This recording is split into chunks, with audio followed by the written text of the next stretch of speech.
Oui, j'ai été reçu en audience par Son Excellence Madame la Première ministre, chef du gouvernement, et la discussion a porté autour de la possibilité de voir le service national contribuer de manière significative et efficace à la résolution de certains problèmes au niveau de la nation, notamment dans ce que nous avons toujours fait, dans l'encadrement de la jeunesse des œuvrés, dans la production agricole et autres. Elle a beaucoup insisté sur le souhait du gouvernement d'accroître les activités qui sont faites au niveau du service national. Et à cette occasion, nous lui avons rassuré de la disponibilité et de l'engagement du service national à œuvrer pour que cela devienne une réalité.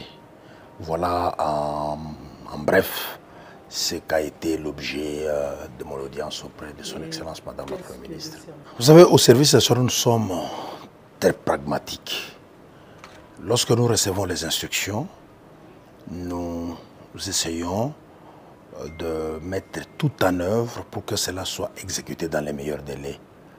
Je dirais, nous sommes en train d'élaborer un plan de montée en puissance du service national, un plan triennal de montée en puissance du service national dans tous les domaines, dans la production agricole, dans l'élevage, dans l'encadrement de la jeunesse, dans la reconstruction, parce que vous savez que le service national, c'est un organe paramilitaire qui a comme mission de canaliser les efforts de tous les jeunes pour contribuer à la reconstruction et au développement de la nation. On ne se limite pas qu'à l'agriculture, à l'élevage, ou encore, vous savez, il faut encadrer tous ces jeunes pour les canaliser, les amener à contribuer à la reconstruction et au développement du pays. Il faut le préparer, il faut le former au métier, mais en plus de ça, il faut leur donner du travail. Qu'ils passent au concret, qu'ils construisent des hôpitaux, qu'ils fassent les travaux de cantonnage manuel, qu'ils produisent la nourriture, qu'ils fassent l'élevage, ainsi de suite. En créant ou en mettant en eux encore un esprit poussé de patriotisme. Parce que c'est très important, le patriotisme de la jeunesse congolaise. Et le service national, je dirais, c'est le meilleur endroit où on va inculquer un sens élevé de patriotisme et de nationalisme à notre jeunesse. Ce n'est pas à moi de dire si j'étais fier ou non, c'est aux autres d'apprécier le travail qui est fait, en commençant par ma hiérarchie. Hein, la hiérarchie, le commandant suprême, le gouvernement de la République, est-ce qu'ils apprécient, est-ce qu'ils sont fiers du travail que nous sommes en train de faire? Je pense, à mon humble avis, s'ils n'étaient pas contents, ils ne nous auraient pas demandé d'accroître ou d'amplifier les activités que nous sommes en train de faire au niveau du service national. Mais on n'est toujours pas satisfait parce que ce qu'on fait, nous considérons que c'est très minime.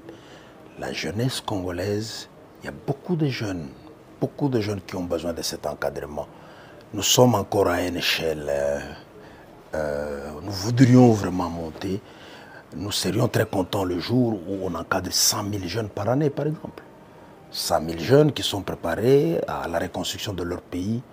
Ce pays ici a plus de 100 millions d'habitants. D'ici 5 ans, combien de jeunes allons-nous encadrer? Combien de jeunes allons-nous former? Les besoins sont énormes. Ce pays a beaucoup de problèmes. Les besoins sont énormes. Nous avons besoin de travailler encore plus. Jusque-là, je n'ai formé que 5 000. Le premier lot, le deuxième lot qui est à Kanyamakassé, c'est 5 000. Est-ce qu'on va s'arrêter seulement à Kanyamakassé? C'est non.